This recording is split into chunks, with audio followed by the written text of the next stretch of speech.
सोलापूर बस स्थानकामध्ये in आणि out अशा दोनही गेटमधून मोठ्या प्रमाणावर एसटी बसेस बाहेर पडतात. त्यामुळेच या ठिकाणी दररोज वाहतुकीची कोंडी पाहायला मिळते. एसटीने पाठीमागचे गेट बंद केले आहे, त्यामुळे सर्व बसेस समोरच्या दोन्ही गेटमधून बाहेर पडतात. एसटी बसेस बाहेर पडताना तसेच छत्रपती शिवाजी महाराज पुतळ्याला वळसा घालून जाताना या ठिकाणी मोठ्या प्रमाणावर वाहतुकीची कोंडी होते. तसेच भागवत थिएटर ते नवी वेस पोलीस चौकीपर्यंत देखील खूप मोठ्या प्रमाणावर सायंकाळी आणि सकाळी वाहतुकीच्या रांगा पाहायला मिळतात.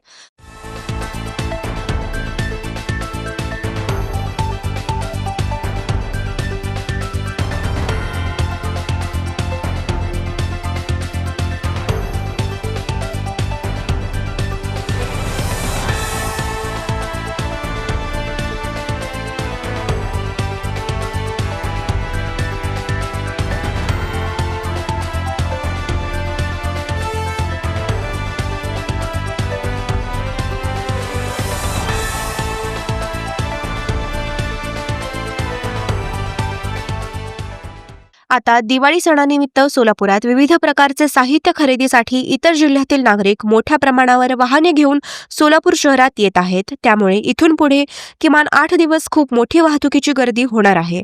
त्या अनुषंगाने सोलापूर शहर वाहतूक शाखेने नियोजन करणे गरजेचे आहे, नाहीतर वाहतूकदारांना खूप मोठा मनस्ताप सहन करावा लागणार आहे.